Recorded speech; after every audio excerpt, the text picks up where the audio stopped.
She's not a great actor. Seen in that fucking Paddington sketch and she was shy. Here I am on the Green Room Podcast. I made it, everybody. I'm in the back of my house. My house, it's got nothing in it. My wife's taken everything out of the house, everything except the couch and the bed, the two things that she's fucked my friends on, right? All the comedians going, hey, someone's been smoking weed. I'm like, no, I've been crying. What?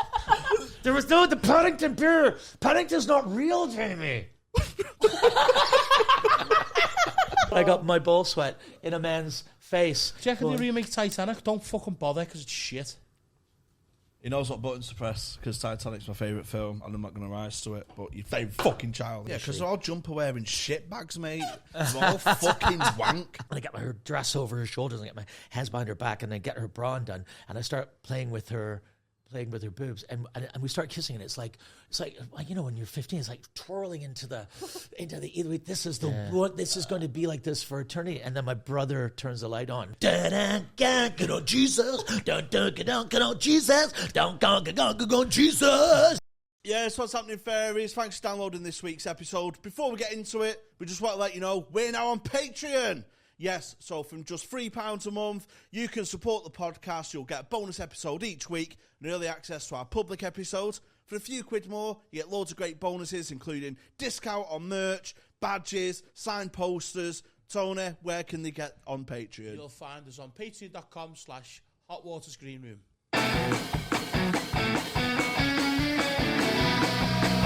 Hot Water's Green Room.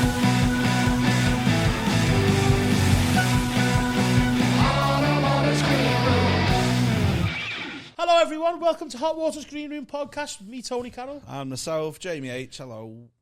Hello. And today we have a very, very special guest. One of my favourite acts, Phil Nichol. Oh, that's nice. Hello. Hello, mate. Hello. It is. That's nice. Am I one of your favourite acts? Have you gigged together? Oh, mate. I don't think we have we? Oh, mate, are you messing? This is... What a start! When you come on to Listen, I've never worked with Johnny Hutchinson. I'd remember Johnny Hutchinson.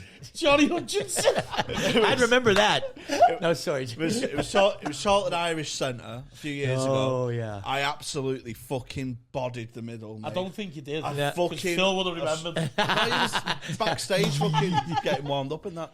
So I fucking levered it right, and the promoter, Rob Riley, he said, you want to stick around and watch Phil? I went, yeah, try and follow that cunt. Yeah. Won the Perrier Ave, we're trying to follow Hutchinson in Manchester, lad. Mate, went on, I felt like this big, mate. He fucking, best set I've ever seen. That happened, the exact thing, same happened with me, Hot Water, Holiday Inn. Yeah. Years ago when we were at Holiday Inn, Hot Water, it was me in the middle, Dan Nightingale closing, and I've honestly never, because it was like a corporate set out, it was just suited for it, and I fucking absolutely took the roof off. Yeah. And I thought, walked off stage like that. Exactly. Dan Nightingale, what up, baby, look like an open spot. Amazing, right? Yeah. But I love when you get someone that's really, like, especially if you got a TV name that's on after you and something, and I just go, I'm gonna fucking lay a strip here, and I'm gonna make this impossible for them to follow. It's not a good idea. You should say it's a team game, everybody. But if a person's got a reputation, you think, well, I'm gonna ramp this up to see what they can do, and it's because he kind of like challenged them. It's a good attitude to have that, though, isn't it? Because then the gig's fucking unbelievable, isn't it? You know, if we're thinking we're having our best gig, and then the headliner goes, fuck that, I'm not doing that. It's better for the audience, isn't it? Yeah, the thing you learn as the headliner is that if the guy before you absolutely rips it, and if he's a TV name and he absolutely rips it, you just have to take the energy and ride it. And you if you get nervous about it, the audience will tell you. Gotta like go even further for it. Yeah. But I do enjoy being put on. Like I always get put on after TV names. Yeah. Like, so put the TV name in the middle. Yeah, I'm not going to say who they are, but I might say for Patreon. But you know, sometimes it's not just because your act's suited to the closing. Well, I'm loud and I've got a guitar. Lad, you're not following him, mate. Have you seen him before? Years and years. I'm talking. Well, the act hasn't changed. It's exactly the same. We'll watch it tonight. It's just a bit faster. Yeah, we'll come watch it tonight. You're on tonight, aren't you? Is this the first time you've done Hot Water for ages, or have you been here recently? I was here a little while ago. Yeah. I've done it. I did it once in the middle of the lockdown as well. Like during the lockdowns, there was when one. There was like certain rules and stuff. Yeah, like so that. I think so. I can't remember. Yeah, but I actually haven't played here very much. it's kind of a new club to me. Oh, good. And I'm coming back at New Year's. They've already booked me back for New Year's. Boss, yeah. Thanks to Binti. They're like unbelievable gigs. Them. I've been lucky enough to be on the bill there before, and them New Year Eve gigs. I imagine special. Well, I have a real affinity to Liverpool because when I first moved over from Canada, one of my best friends in Britain, his name was Roy O'Brien, and he was a friend of Jeff Green. The comedian Jeff Green from Chester. He's an old Chester comedian. He lives in Australia now. But his brother Lee, I do know it. He do a lot of writing on sitcoms and stuff. Yeah, he did. He was one of the off the curb guys. But he moved to Australia. But we used to call him Men of Chester. But anyway, that's before there was comedians in Chester. Now there's a few. He was the only one. But his brother Lee and Roy used to run the doors at all the clubs, and I think that's how we got to know him. And Roy ran a gig in Wrexham in Central Station. Is that still going? It's a club in Wrexham anyway. It was one of the first gigs I did as a solo act, and I just really hit it off with this guy. Suddenly had all these friends, all these Scouse friends. And that was my first group of friends, were all Scousers. And I really appreciate it, because one of the things I learned as a North American or as a Canadian, because I was born in Scotland, but the Scousers, when they meet you, they'll take the piss out of you. Almost as a test of your... metal. Or to see how you see whether you're intelligent. If you come back at them, they go, "What's up with the fuck of your hair?" Have another pudding. You'll come right back with something. You won't go. Oh, I've always noticed that. Like the first thing I do when I get comfortable around someone is fucking rip them. Yeah, and if they take it and give you it back, you're like, "He's all right." He's all right. Yeah, mate. Exactly. I think it's a trait, and it's a trait I share with my family. My family are from Glasgow, so Scousers, Glaswegians, maybe Geordies, all very similar thing. It's an attack to love sort of program, you know. Now look, all the Scottish comedians, it's attack to love, you know. It's I think that's why the gigs at Hot Water are so great, because when Paul goes on, he just rips the shit out of everyone, levels the whole thing. We're just here to have a laugh, and no one can take themselves too seriously. So yeah, and you don't get away with it. So like they let you get away with like maybe a couple of minutes, and then they're like, right, if you shit, then we're not going to give it you a free pass. I think it's a tough crowd to play Liverpool, but if you're good enough, and you should be really to be playing clubs like this, then it's fucking easy, innit? I'm told by the guys, and I take it on their word, that the guys who are from London get a bit of a rough ride. Yeah, because they're all jumper wearing shit bags, mate. They're all fucking wank. Fuck off. Is it the Cockneys or is it the metrosexuals? Oh, it's the fucking went to Oxford, talk about the fucking tube. Oh, I don't know how to talk to girls. I prefer maths. You just don't identify with like fucking a working class crowd. That's it. They just don't. Oh, that's what those cities that you've mentioned are, though. You should be able to go into a room and be able to do that. Don't change it up. You know what I mean? If that's your acting, you talk about that. If you're coming to Liverpool, you can't be speaking about stuff that's not relatable to people play predominantly 90% of the crowd. That's true. Some people play high status really well. Do you know what I mean? Yeah. It's like being an R&B DJ and playing fucking house music all night. You know what I mean? Yeah. It's like, or like what we were saying before is if you're going to go for it, if that's your character, if you're like a posh Londoner, then you have to go for it. Then they'll respect you for it. Yeah. And but if the minute they feel I think it's true for any gig. The minute the audience feels you're a little bit unsettled about it, they smell it. It's the faux nervousness, the faux beta comedian. Yeah. Oh my god, how do I talk to girls? And then, do you know what I mean? Yeah, they kind of smell that fakeness a bit, don't they? I've seen comedians downstairs who their entire shtick is being middle class, and they just won't get anything from you're not them. going to, are you? Doesn't go. I don't know. I got this Canadian accent, so people don't realize I'm working class. But I was born in Cumbernauld, which is even more shit than it's a shite hole. It's like Newtown outside of. There's a Cumbernauld was built to get all of the Neds out of the middle of the city into this new town. So you just like Birkenhead. In the 1970s, Birkenhead's always a go-to. It is like it's like Milton Keynes or one of these fucking places. It's the whole thing's been planned. Yeah. And my dad was like a builder from Clydebank, and they had this commercial that said, "What's it called? What's it called? Cumbernauld." So if you go to Glasgow and you say, "What's it called?" the whole crowd will go, "Cumbernauld." It's mental. It's one of the worst commercials ever in the world, but it just gets like everyone knows it, yeah. And Cumbernauld was so shit. And then my dad, in his wisdom, decided to go to Canada and took us and moved us to the east side of Toronto to a new town called Pickering, which is home of the world's largest nuclear plant. No effect on me. Nothing that I can show you anyway. These dots are joining now. Phil's just yellow on camera. But it's insane. So I just went from one shite place to another shite place. So I grew up with, my brother's got four daughters. The 3 of them had teen pregnancies. They've got like 13 grandchildren. I come from like a very working class sort of. But after all that, you still said you was a bit of the black sheep in your family. Yeah, exactly. And I'm the bad one. I'm the one that's gone around the world. And my brothers got married. And, that's because my parents are like really devout Christians. Yeah. So even though they're working class, they're good people. Yeah. Did you grow strong Scottish Protestant guilt? So did you grow up with the full like church life then? Yeah. Like I went to church 5 times a week until I was 15. I wasn't allowed to listen to any secular music or films. We kind of were in our family. We were a little bit more progressive, but no, they believe that dancing leads to sex standing up. Oh, it's a dance. Yeah, you're not allowed to dance. Footloose. No. You're not allowed to dance. And at one point, there was a Brethren assembly as well. Hang on a minute, you've never seen Footloose? No. Yeah, wait, you've seen Footloose? Of course. Yeah, I've seen the musical. Everyone's seen the musical Footloose? Footloose? You look like a musical kind of. That's Footloose, one of the best films ever made. Yeah, you kind of look like the lead guy in it, doesn't he? Oh, thank you very much. What, Patrick Swayze? Kevin Bacon. Your name's Kevin Sausage. Kevin Sausage. On a film Footloose, basically it's a Christian town. Yeah. And they ban dancing because it leads to fucking sex and that. And then Kevin Bacon's like, fuck off, lad. It's fucking, I love to dance. Dancing, yeah. Does he shag her?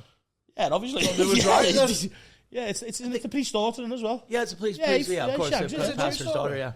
Probably. Well, it's based on that kind of thing. Ask Phil. The Brethren Assembly, the ones they're like the quiet ones. They're not like the Baptists or the Brethren. They're more like Mennonites or like the Quakers or something. That's the one. Really quiet. So we were like really told to be quiet. I went to church 5 times a week. It was insane. Not allowed to listen to rock music or see movies or stuff like that. Wow, that isn't it? I mean, when I was 14, and was you taught by other Christians and stuff? Like, was you in like the groups and that and stuff after church and stuff like that? I went to a normal school, but them lessons after, because that's where they like brainwash people and that. You know what I mean? Constantly think. Yeah, it doesn't even seem like brainwashing. I don't even know how I end up discovering. I mean, what happened was we realized we weren't allowed to listen. We listened to like Christian rock bands, like get on Jesus, get on Jesus, get on Jesus, like just and it's all. But after a while, I realized that sounds like Dylan's old album. That Dylan was into that. I won't get fooled again, Jesus. We're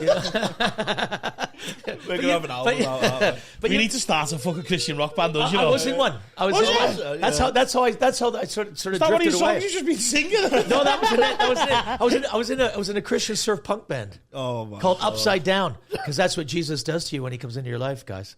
Upside Down. With songs like He's Knocking, He's Knocking, He's knocking, He's knocking on the door to your heart. Yeah, you know what I mean. And I did it. I learned to play. I was 14. Learned to play the bass in that because Grant Cermak, who went to a different church to me, he had this band that were the coolest like surf punk band. And the guy John that played the bass was going out with the girl Andrea Smith, who I liked. And I wanted to go out with Andrea Smith. She was at my high school. Hot Andrea Smith, yeah. She was at the time. She was my squeeze. I was in love with her. You know when you're 14 or 15, and virgin, like Christian virgin, and you fucking loved them. Oh man, I was just mad about her. And then John and her broke up, and John got kicked out of the band, and they needed a bass player. And I was like, I play bass. Didn't play bass, but I played bass. My brother bought me a bass, learned to play the bass. I was the bass player in Upside Down. I was a mouthy little prick. That's a good plot for a film, isn't it? Yeah, it's a good little film plot. That. And we got to this point. Do you want to hear a good story? Yes. So I got to a point. Andrea Smith and I went out for about 3-4 months, which in high school feels like an eternity. Yeah. Went to the high school prom. She drove her mother's car. I was 15. She was 16. And we went to the prom. We got back to my house. My parents were away that weekend. There's a room in my parents' house which is called The Room. What you're not allowed to go into, the room. Who's been in the room? You're like, boys, come down here. Someone's been in the room. But there was a white shag rug. My mother used to rake it with a rake so she could tell if there was footsteps. Someone's been in the room. Boys, which one of you's been in the room? Was it like a parlor or something then? It was like it was like the lounge room. You just weren't allowed in the room. Right. It's like the lounge room. I had a red velvet couch that my father used to brush so he could tell if anyone had rubbed up again. Who's been on the couch? which one of you? And we had another in the room. So my parents were away, and my brother Stephen was upstairs, and he was like looking after me that weekend. He's like 7 years older than me, and he was a virgin himself, right? He's like 21 virginal. He lived at home till he was 36. Sorry, Stephen. Anyway, Nothing wrong with that. He's a nerd. He's a nerd. He's a big fat nerd. Anyway, so we go. So Andrea and I go into the room. She's wearing this beautiful red dress. She's stunning, right? Yeah. We go into the room, and it was like we're doing all like things Christian kids do. Put on like I put on. Actually, I had a Clash album which I'd snuck into the house inside. So I put on the Clash really quietly. And we were sitting on the couch, and we were looking at photographs, like family photographs, and then we started kissing, right? So we start kissing, and I get down to the point where I've got around, it's something like 15, right? This is the first time I've really ever kissed a girl. And I get her dress over her shoulders, and I get my hands behind her back, and I get her bra undone, and I start playing with her boobs, and we start kissing, and it's like when you're 15, it's like twirling into the this is this is going to be like this for eternity. And then my brother turns the light on, and she sits up, and she's embarrassed. My brother seems like, I don't think Mum and Dad would be very happy with it. I was going, yes, I know, thank you, Steve. I was going, no, Steve. He's going. That goes. I goes, Andrea. I think I'm.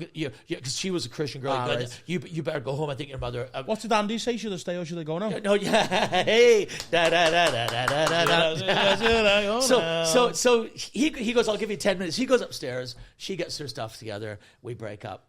About a month later, we're no longer seeing each other. That was it, right? Stephen.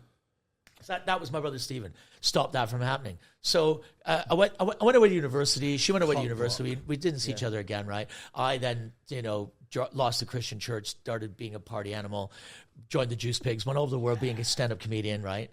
Got married in Australia. And my wife broke my heart. She slept with two of my friends, broke my heart, devastated. On the Monday of the weekend that my wife left me, I had a gig at the local comedy club in the Rivoli, right?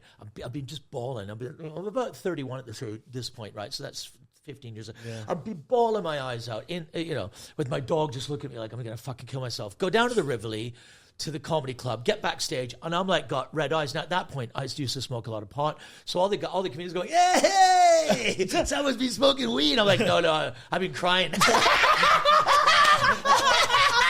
I gotta go. No, guys, I've been crying. I go, you're so funny, guys.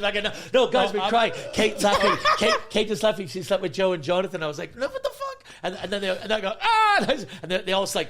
Because comedians, they all slowly leave the room. And I'm sitting there backstage in the green room by myself going, and then the promoter comes back, this tall, skinny guy, and he goes, hey, Phil, the guys were telling me about the it might be better if you didn't perform it. I'm like, and I'm looking in the mirror, I'm watching him scratch my name off the list on the wall, right? So I go out, and the place is heaving, and I go to the back, and before I go at the back, my friend Brian Hart's there. He was one of the executive producers of Kids in the Hall, writer for Kids in the Hall, worked for loads of big American TV shows.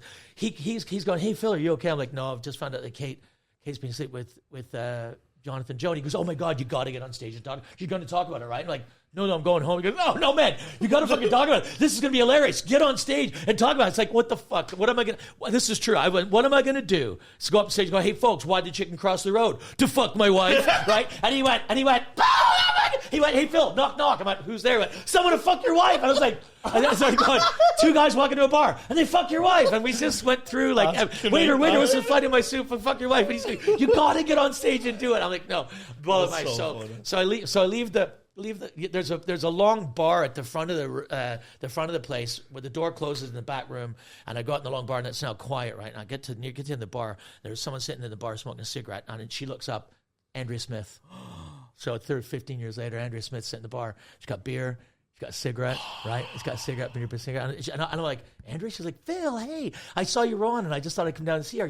Are you okay? I'm like, no, I'm in pieces, right? So I sit down beside her, and I get a beer and a cigarette because we've grown up, right? and she goes, and she's gone away to university for psychology, exactly what I fucking need. So she ended up getting married to John. John ended up being a bit of a freak. The guy, she married him. He went away to Johnny Foot, your wife. No, that was Joe and John. No, this John that she was in, that John that she went with before me. Yeah, way back. So she's married him. He's gone to Bible Bible college, become a pastor and a freak. And when they try to break up, he used to follow around in his car like a total and in the end, like, think he burned her garage down or some shit like that. Like mental stuff. And I'm sitting there going, so we kind of laugh and go, oh my God, I can't believe it's you. I can't believe it's you. And then we go on a little bar crawl all the way down Queen Street. These two old Christian kids go on the bar, and we end up back in my house. My house, it's got nothing in it. My wife's taken everything out of the house, everything except the couch and the bed, the two things that she's fucked my friends on, right? So we smoke a joint, we get a beer, and I sit down and I start kissing Andrea Smith. And I lean her back, and I get her back in the couch, and I get her shirt up over her thing, and I get my hands on behind her. I undo her bra. I start playing with what can only be still considered boobies. And she stops me, and she goes, oh, my God, do you remember the night of the prom? I was like, of course I remember that. Everyone. She goes, do you remember your brother Steve? I'm like, of course I fucking remember that. She goes, well, do you want to wait another 15 years or? Wake up, wake up, wake up, wake up. Let's make love tonight. Get up, get up, get up, get up. Andrew Smith, get it? Yeah, we Yes!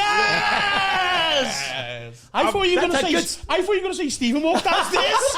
Yeah, exactly. No, my wife walks in and goes, Who's been in this room? He made that up. Stephen, don't live here. Is that not like life? That's just fucking amazing. I was fucking suicidal. Why did it work out with Andrew then? Huh? Well, we didn't work out with Andrew. Well, she'd actually, Andrea had been seeing this guy long term, and they'd broken up. She'd decided to go away for the summer, and she saw that I was on, came to see me, and we went out for we went out a couple of weeks after that. Summer, realized I wasn't in the right place for it. She wasn't. And then she went off and toured around Europe, and we came back, and we've been friends ever since. Oh, good. She actually married that guy Finn. They live in Switzerland. They're married with a couple of kids, and I see her quite relatively regularly. She's come to London a couple of times to see me. And we're friends, yeah. That's a nice little... There you go. She saved my fucking life. But you know what, though? Just think of all that after the prom, where you must have been gutted, like, didn't get to, Andrew Smith. Absolutely gutted. gutted. When you did... must have been like, yeah. If I think for both of us, it would have been like that. Because we'd also grown up, and when we had a wild... I need to find my childhood sweetheart. Yeah, ring them up. I can't remember. There was a few. I was in love with that. Any girl that said hello to me. Yeah. That was all of us. That was all of us, though, wasn't it? Like, ladies, give me an extra sausage. It was mad. It was mad in here. That's mental how life works like that, especially I was a virgin until I was 21. You do the side of the world as well, wasn't you? Hey. Or was it local, was it? No, Canada, yeah. That was Canada, yeah. That was Canada. No, when did you come back here then? When did I get back here? Yeah. Well, that was right after that, actually, because my wife and I, I tried to and keep it together, but it wasn't. It was just too bad. It was too bad. So she was going to stay there, so I came here, but she's Australian, my wife, and then almost as soon as I landed here, she went back to Australia. So she met a guy called Flight. You couldn't make this up. He got a guy called Flight who was like a guy she met at a festival with the dreadlocks who drove a van around. Right? Met a guy called Flight. Not kidding you. And he borrowed 10 grand off her, and then he flew. Enjoy the flight. He was like one of those he was a steampunk guy. Like, what? What are you doing? I was really successful at that point. At that point, I was with the Juice Pigs. I was working in LA and on development deals with Disney, and had auditioned for Spielberg and stuff. We were like a big deal. And then my wife left me on the Saturday. On the Monday after that, with Andrea Smith, the other one of the guys' wife had said she was leaving him with their 10-month-old son on the same weekend.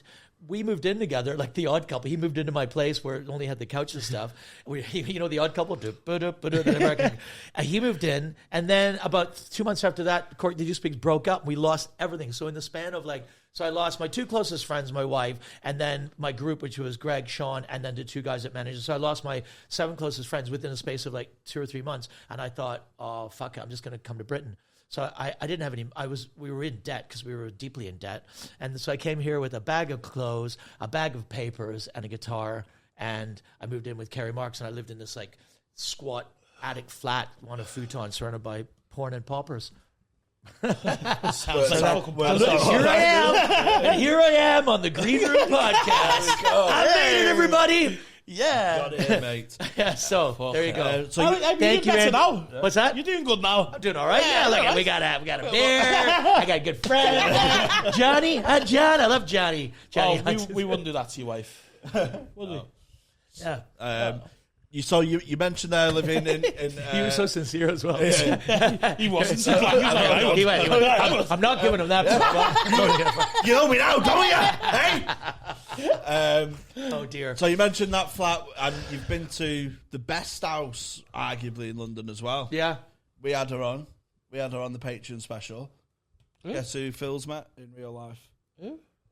The Queen. Our last Patreon special. When you said that, I actually thought I said don't mention it. I thought you were talking about 183 Cranley Gardens, which was a renowned house that comedians all lived in. There was like Kerry Marks, Nick Doody, Matt Kirshen, Jason Rouse lived there, Rob Heaney, Henning Van. They all lived in this house. There's loads of us that lived in this a big 5-bedroom house. It was a part. It made. Do you remember the Young Ones? The TV show, yeah? Yeah. I always wanted to do a sitcom where it was just comedians living together. Yeah. That would have been good, wouldn't it? Remember I told that, didn't I? Remember? Pissed cans, Yeah, the boss, The thing is, it was really... But like, there's like an open spot. You know what I mean? Like, one who's doing all right, and there's like the headline who's like trying to move out because he fucking can't be... You know what I mean? Yeah. But then, or like, you know, like the green... Like when we're in the green room and that, you just chat shit about all the other acts. Sorry. But that's what it'd be like in that. I think it'd be a boss special, that, wouldn't it? It's the thing is, it's hard to write. And I read all these things about backstage at comedy clubs or It's really hard to write the life of a comedian because you have to then write their jokes, their instant and not everything. Like we joking around here. If you try to put on stage, a lot of these jokes might not work. It's just off. Doesn't work the same, does it? Yeah, just working off each other, isn't it? The Young Ones was awesome though. That was so good, wasn't it? One of my favourites. That. Yeah. It's just great. Yeah, you could just get comics living like a Big Brother and just film it. It'd probably just be boring, wouldn't it? We'd just be boring and depressing. Scrolling the phone. Everyone's saying, I want to kill myself. How's he got that? Well, we played in a place before that called Elm Road, just slightly smaller, but we had Steve Hughes, was Glenn Wool, Tony Law, Paul Tonkinson, Ben Norris, Steve Amos. There's all this group of guys. It was a constant party going around this flat of ours. And Cole Parker, I can't think of like everyone. Jim Jeffries, Andy Maxwell, Ed Byrne. Jeffries, it was just it was like a non-stop party in this house. Yeah. Like I've come home. I lived in the house and I came home. You come home and be a party in the lounge room and go, I got to get up and go to bed. You wake up and you come back and and I came out and went, oh, you guys been up all night? They went, no, we just got here. I went, well, what happened to the other party? I went, what other party? In the same span of one night, there'd been two different parties. One had finished, another one started. Yeah, that's the kind of house we lived in. There's a famous one in Manchester Jim Jeffries lived in with like Dan Nightingale and people like that during like 2003 era. It was just absolute carnage from fucking start to finish. Born in the wrong year, we was. Well, your thing is, it sounds like we're bragging about it because it sounds like we're exaggerating. Because Rockstar's always talking about how much they did, man. Yeah. Like but we were having like benders. We had like a 3-4 year long bender where it was rare there wasn't someone in the house who wasn't completely mashed. It was non. Yeah, we was born in the wrong year. But I don't know if that's kind of frowned on now, though, isn't it? Well, people have what? There's a whole new crew of comedians. Are all everyone's a little bit too.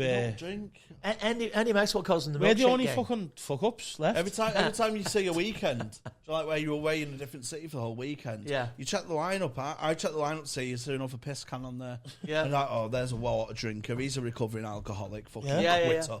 There's a quitter.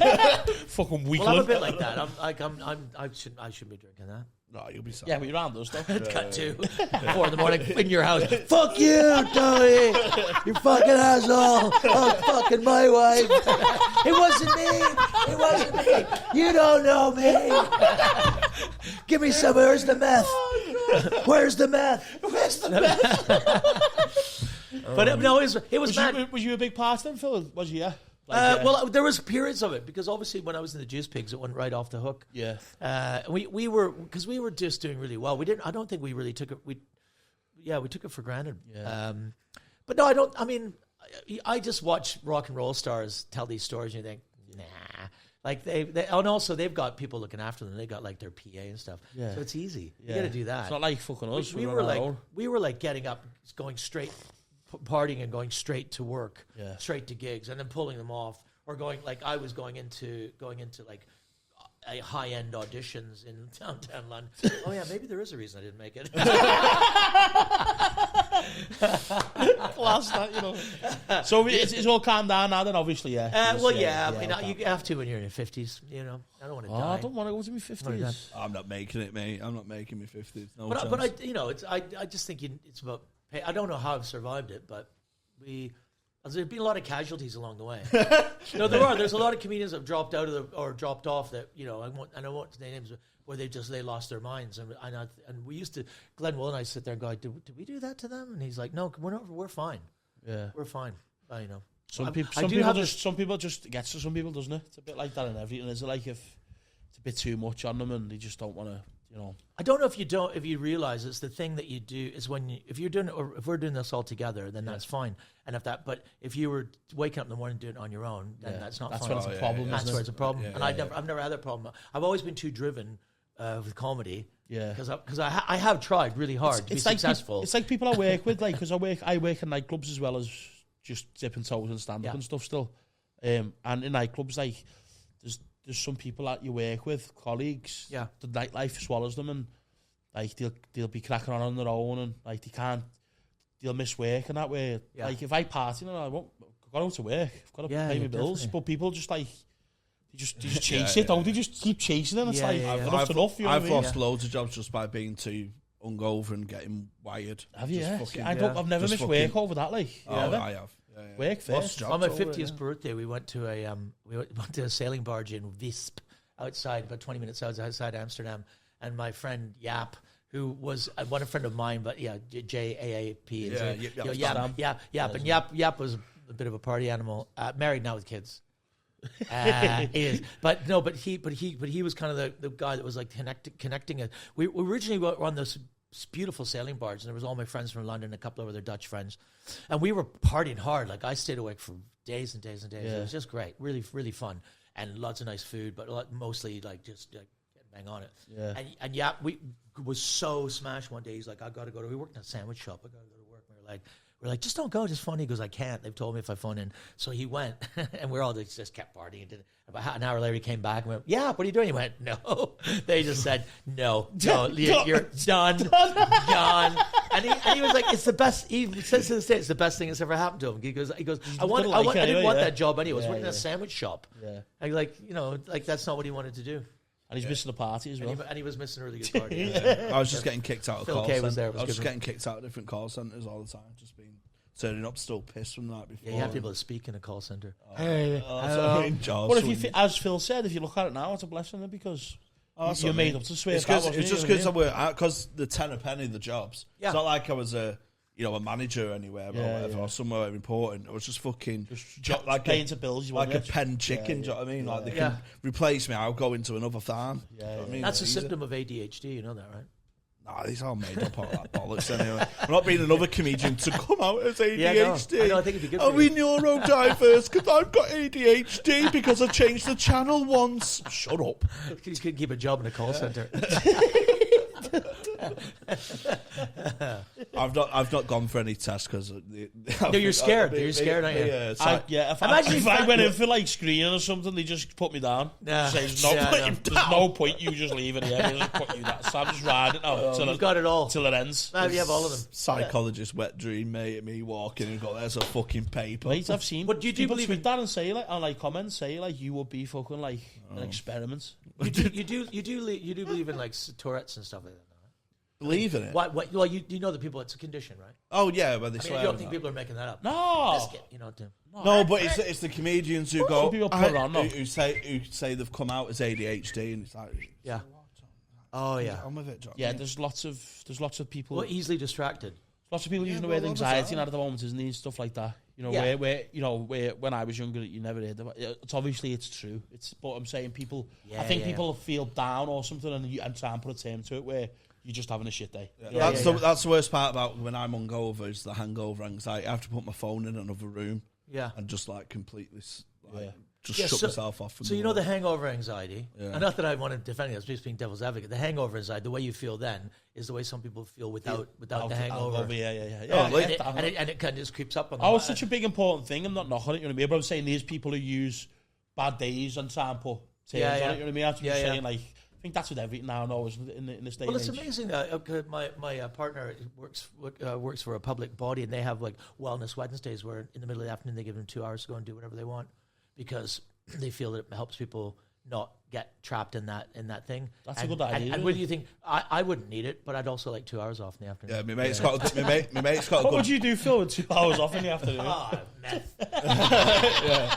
No, you could do DMT. That's what they call the businessman's lunch. You ever done that? No, not done. I get into I it. said, it only lasts about like 7 to 10 minutes. Me and him would get trapped in like another realm, though.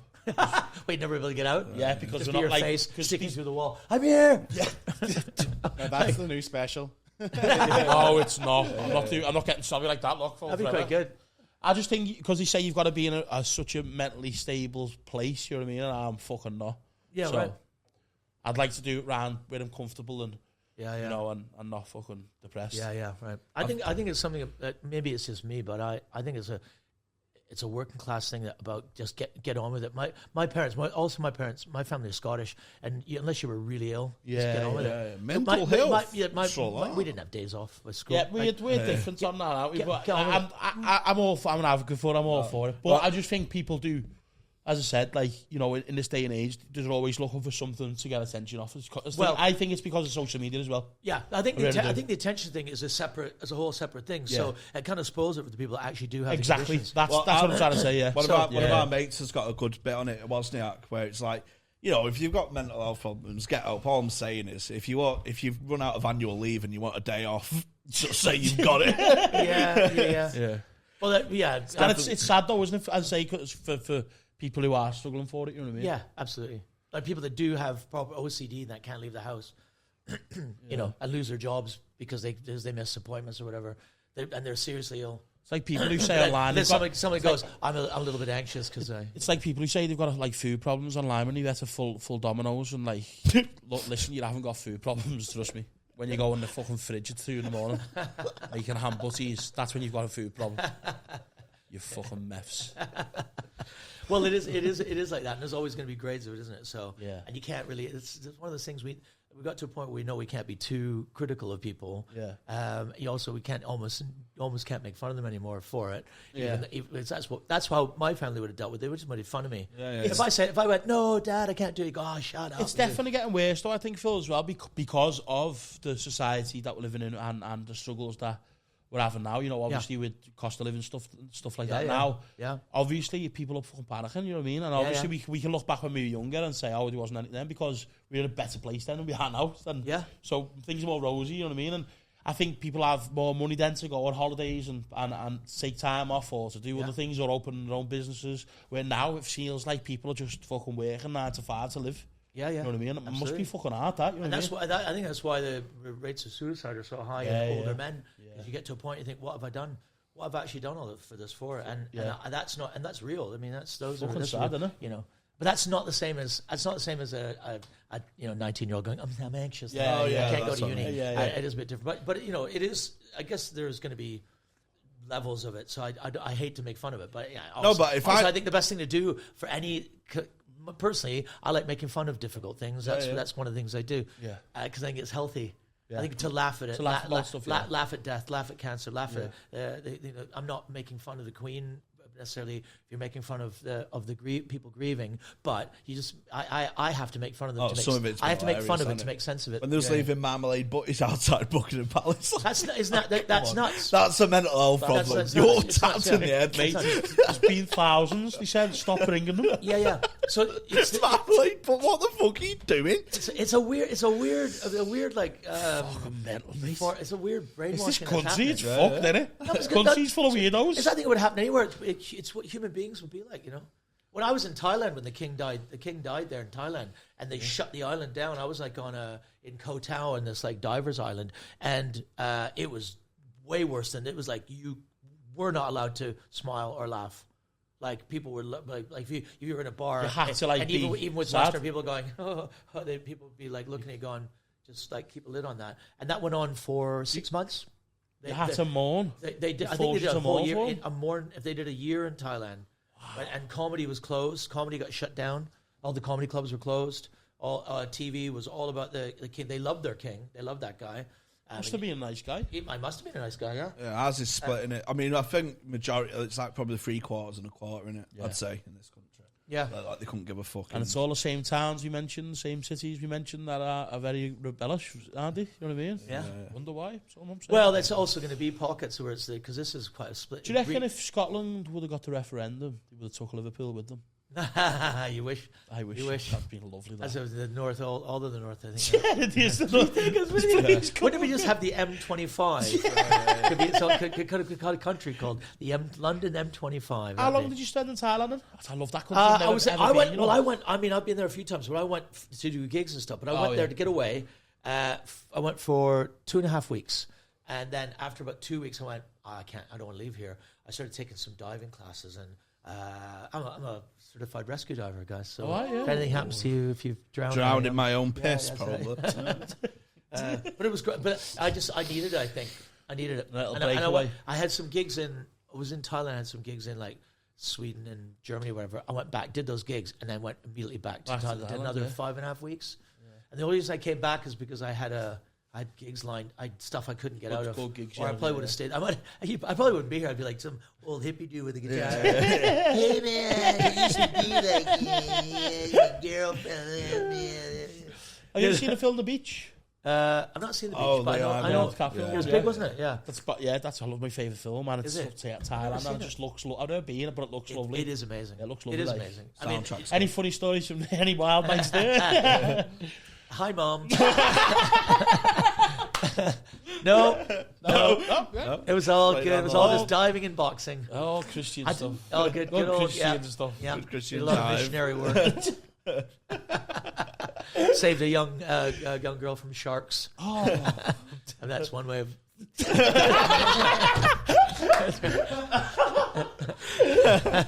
Well, that's sounded weird. Actually, that's not. Okay. Yeah. Okay. Yeah. And but Thailand. I love Thailand.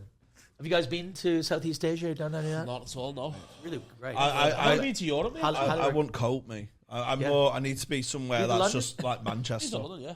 I went to UFC a few weeks ago. You need to Manchester. I just need to be somewhere that's like Manchester or Liverpool, just a western city with a bit, what's a bit warmer.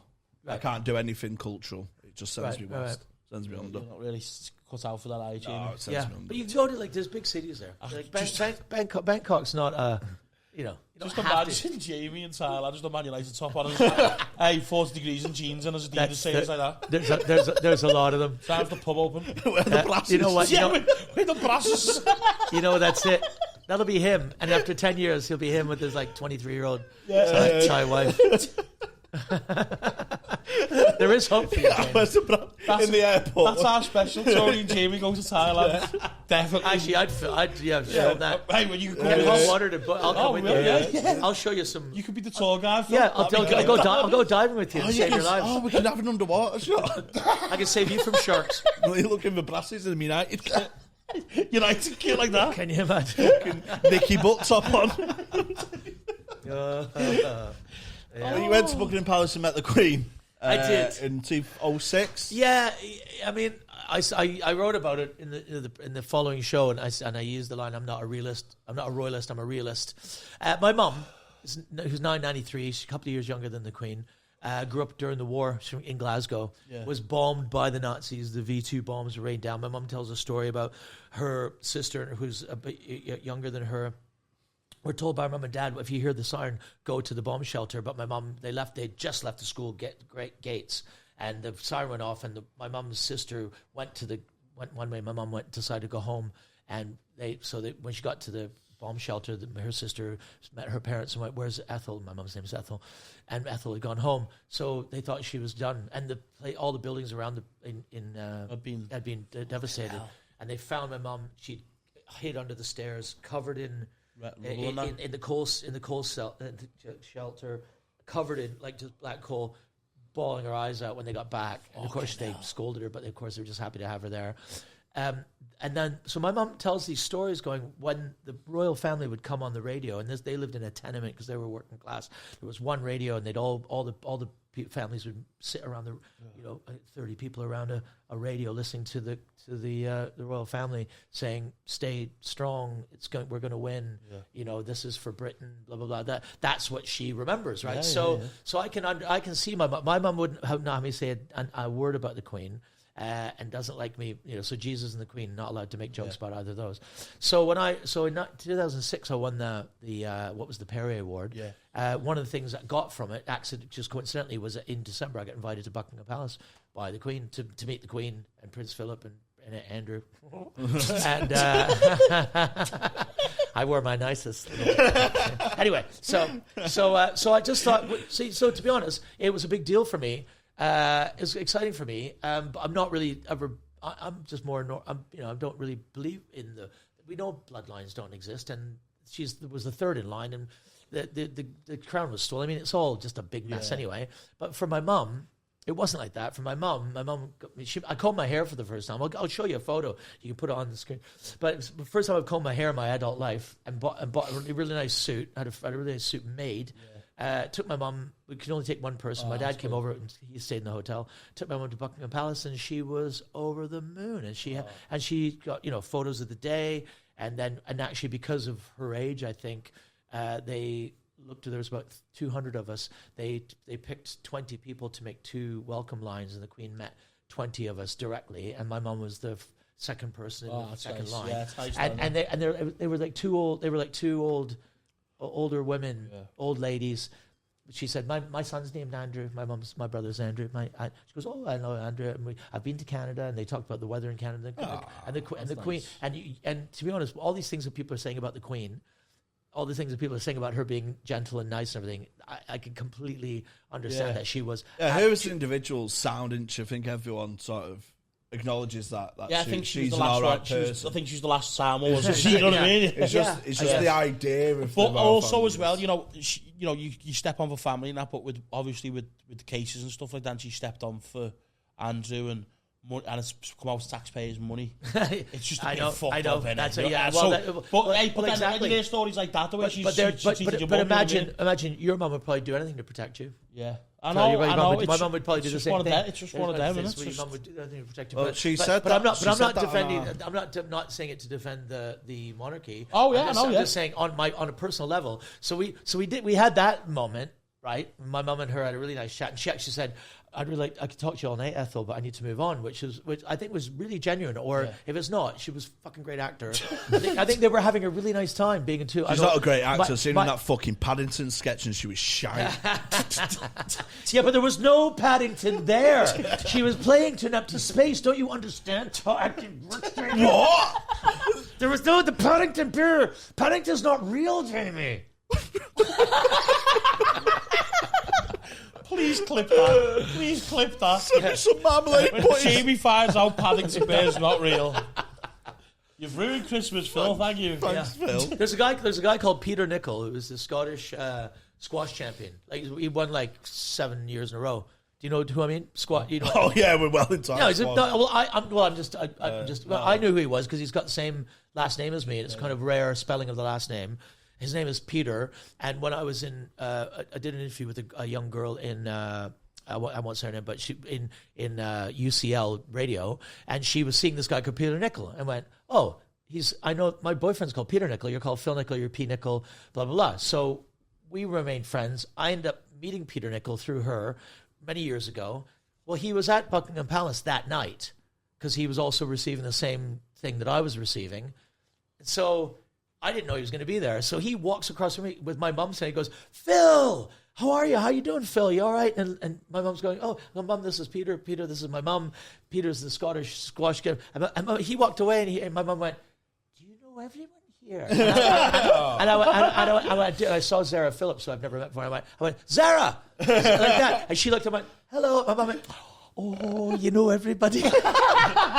So my mother, oh, sorry, Mum. My mother thinks I know everyone. I knew everyone at Buckingham Palace. And then this is great. This is on the way out. We were leaving. My mother had nicked some mince pies for my dad, and I was going, "You're going to get a security going to shake you down, Mum." I'm waiting around going, "If they catch you with those, you're in." The Queen made those. She spent all morning making those.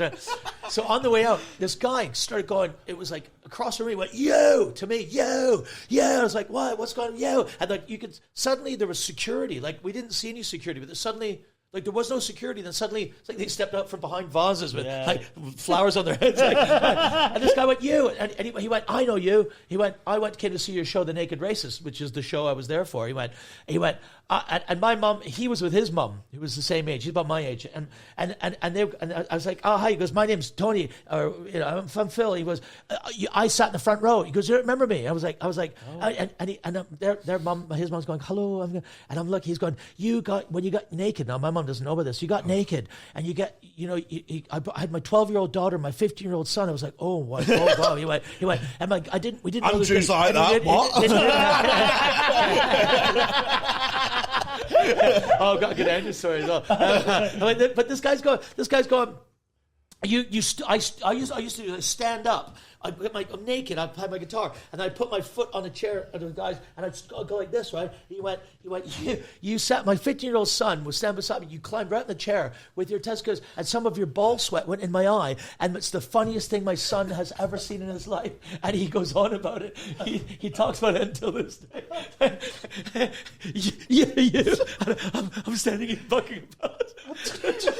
Unfortunately, his mum and my mum had sore feet, so they've gone and sat down. So my mum did not hear that I got my ball sweat in a man's face while his 12-year-old and 15-year-old children looked on.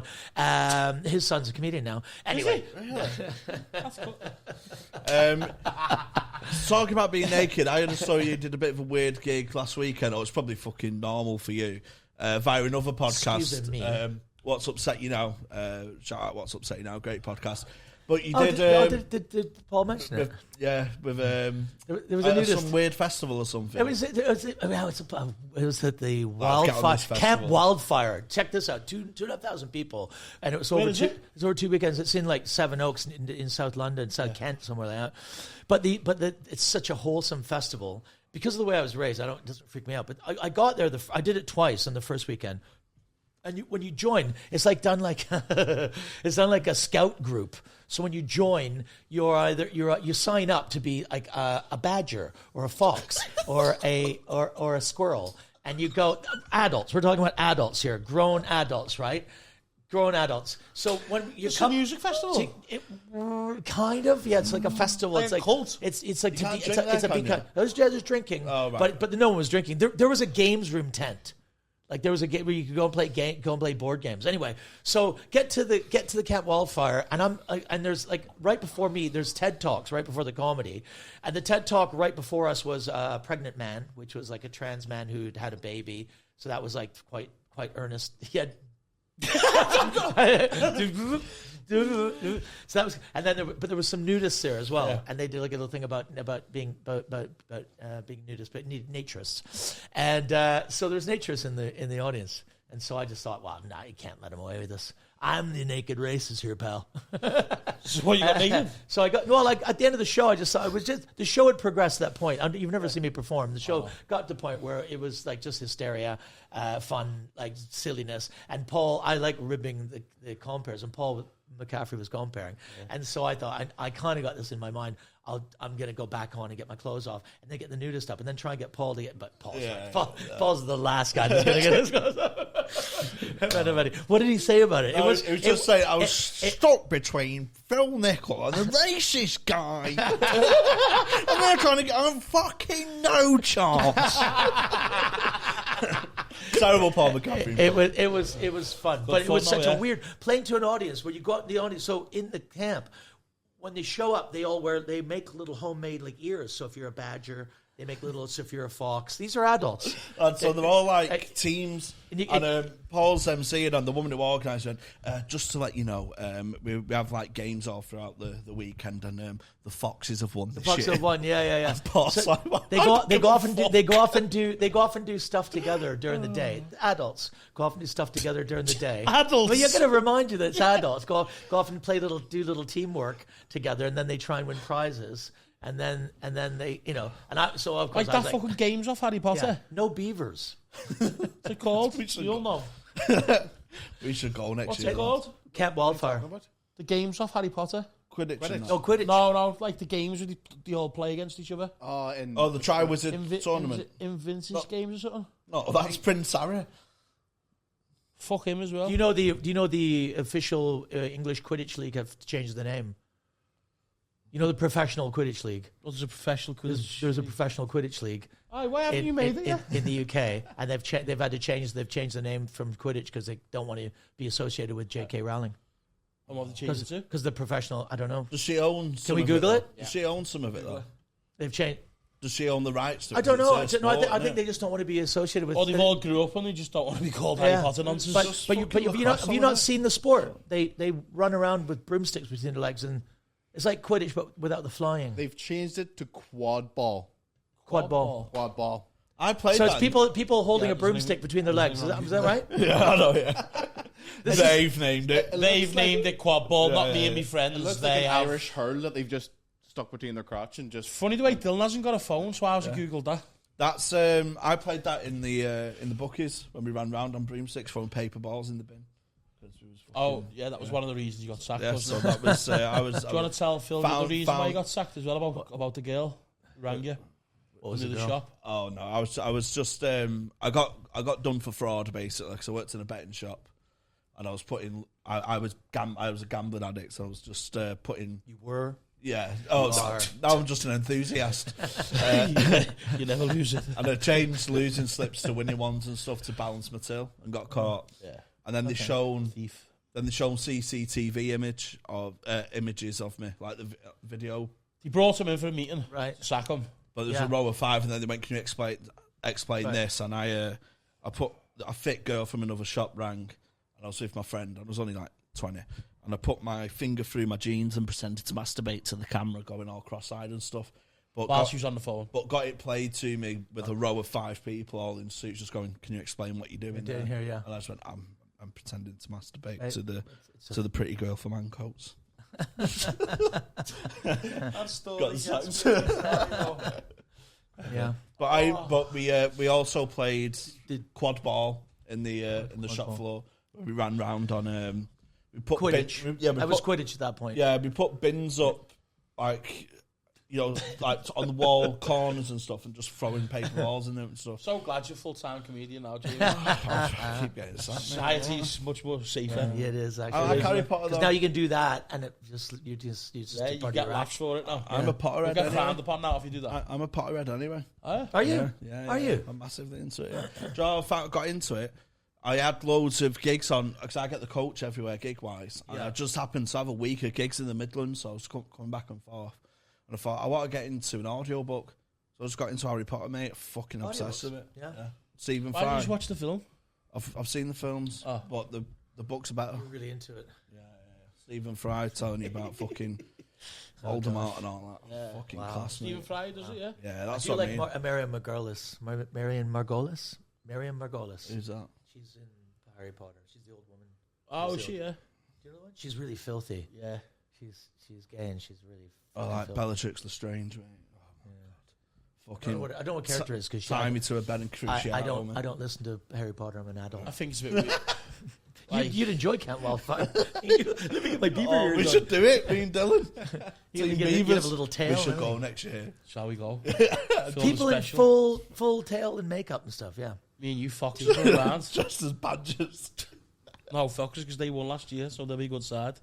Yeah, but we want to be the underdog, don't we? I'm getting a winner from going down here with all them virgins. Go and join. Coming home with a win and not coming home with a loss. Yeah, go and join the Badgers and fucking win. So you should get the Footloose audiobook then. See. Oh, mate, we've got to watch. We'll watch Footloose together. Yeah. Oh, a reaction video. It's so good, you know. Like, I mean, Is it so good, Dylan? It's class. Yeah. I'm not a massive film fan. I'll tell you what, they done a remake. Shite. I like Kevin Bacon. You gotta like Kevin Bacon. They done a remake, a few years ago, and I went to pictures to watch it. I was going to say, don't tell anyone, but we're fucking on the film. And yeah, it got me dancing in the pictures, like. I was like that. In the chair? No, what was the remake? Who was in that? I'm not too sure. A remake of When was Footloose. the remake? What was it, How, 2000? I don't understand how you can remake some films, or some films are... How can you remake a film? It's a classic film. Yeah, like fucking leave it alone. Yeah. I guess they're going to remake everything. Oh, did you see the remake of West Side Story? That'd be... I've never seen that. No, that's where they click in it. Do you reckon they remake Titanic? Don't fucking bother, because it's shit. He knows what buttons to press, because Titanic's my favourite film, and I'm not going to rise to it, but you're very fucking childish. Titanic is shit, mate. It's yeah. My God. It's James Cameron, isn't it? Yeah. So Terminator and Titanic. Titanic. I used to just snog over my corpse. Is that what you want? Oh, I get jealous. Why did you? Which character did you like? Were you in tune with? Were you one The of old man. Captain. The old. He was a fucking shit house as well. I'm going down with the ship. He fucking bailed. He got off. That's what you did. No, he went down with the ship. He didn't. He bailed. No, he jumped out. He fucked off, didn't he? Yeah. Captain Smith. He doesn't even know. You don't even know his own film. You're getting the ranks wrong. No, I'm not. Captain Smith went down with the ship. Captain went, fuck this. No, that's Bruce Ismay. No, he didn't. He put a dress on. The captain put a skirt on and jumped and said, "No, that's Captain Smith. Captain Smith is brave." I got pregnant on the way. Captain Mary Smith. Stop ruining Titanic. He put a dress on, got pregnant, and he done a TED talk last week. Stop getting Titanic fact, wrong. His children are still alive. And Jack's like that. Let me on the door, and she's like, "Fuck off." He wouldn't have gotten. He wouldn't have gone the door. It got covered on MythBusters. No. Titanic's my sort of Trivia spot. Go where people. But he doesn't know the captain. That's on. Have you got a spot where it's like, I don't really like jokes about that. Don't like jokes about Titanic? No, do you have a spot? I mean, obviously. Have you been to Belfast? No, there's like no, when you leave Belfast, you go in the airport. Well, Titanic was in Liverpool as well. Oh yeah, it was a Liverpool. museum. It was built here as well, wasn't it? Is it a museum? Was it built No, here? it was Southampton left from, didn't it? I'm sure it was built here though. It was built here. It was built in Belfast. Built in Belfast. And here though as well. I can imagine. Did it leave here?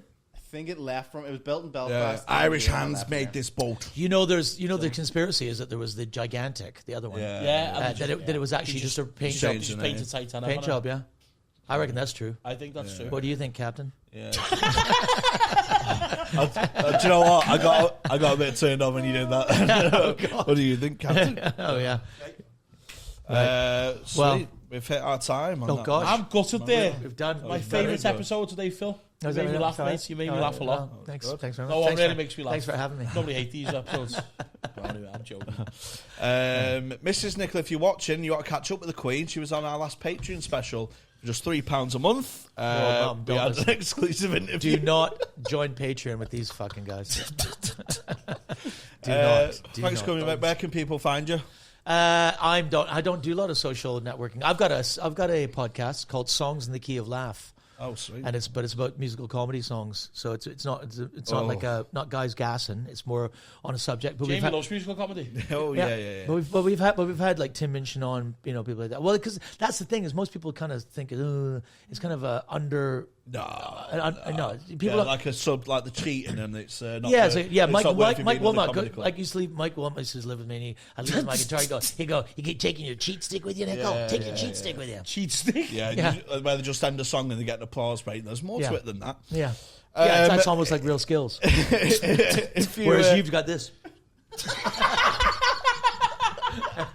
It's acting.